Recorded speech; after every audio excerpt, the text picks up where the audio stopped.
the first step is disinfecting by spraying isopropyl alcohol to the nail, and then we go in with our sandbag. We'll be using an electric drill throughout the process of our nail prep. You are not filing so much on the natural nail, so you'll be using the speed between 3,000 to 8,000 RMP. Remember to go gentle on the natural nail plate, if not, you would cause injury. You are only removing the shine from the nail. Since you are not removing product and it's the natural shine, do not overfile. Keep that at the back of your mind throughout this process. If you take a clear look, you could see that your nail have a natural shine. The reason why you have to do this process is to remove all residues, oil and cream, so your product can stick on it. If you fail a correct prep, you will have lifting issues or retention issues.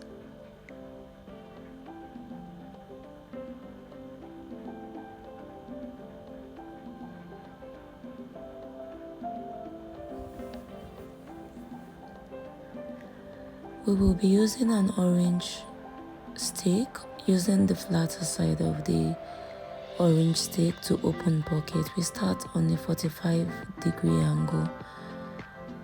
After opening it gentle, you have to be as gentle as possible. You swipe left to right, making sure that you have a clean pocket to work with. Remember, working on nails using e-files, you have to be gentle and careful, making sure you could see what you are doing properly. This is called a Russian manicure because we'll be using an electric drill all through. You make sure you open each side of the pocket very clean, that you could see through before you dig in with your E5 bit.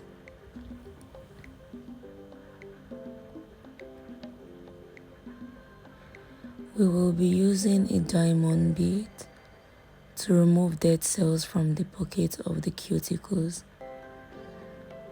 You will do this in a dash motion. Remember never to dig your bead straight on the nail plate. You do not use the sharp pointed edge. Do not use the needle-like edge. You would cause injury. So we go in a dash motion. Slanted. Your bead should always be slanted, like so. You always make sure you go in a dash motion, straight motion at the edge, removing dead cells. Your bead should always be slanted going through the pocket, if not you will prick your client. Slanted like this.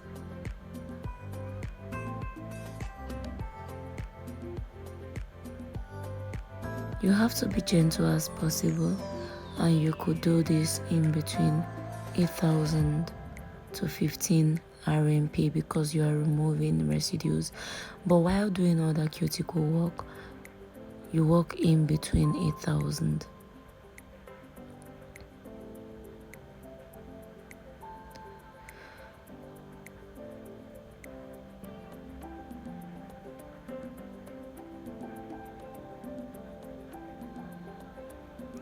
We'll be using a cuticle scissors to remove the dead cells.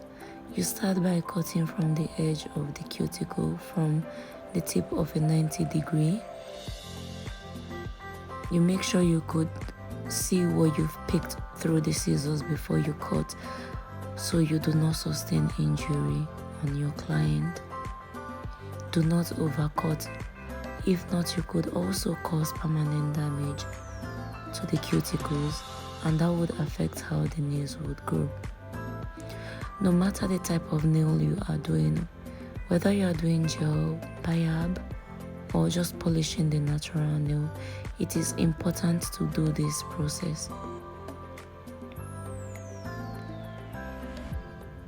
Sometimes if they are really thin and there is nothing to pick, you could just gently push them behind without trying to cut off the skin. You go in with your cuticle pusher and then you gently push that using the edge of the cuticle pusher. You make sure you push the pocket of the cuticle backward as gentle as possible. If not, it will cut through and you'll see your client bleeding, or it will cause hurt or pain.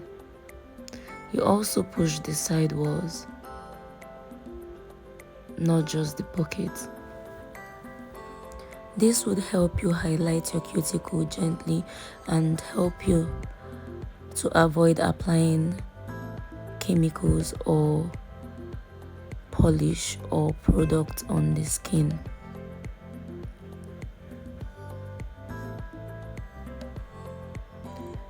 You must do this to have a clean, organized work. We will be using a dehydrator to dehydrate the nail.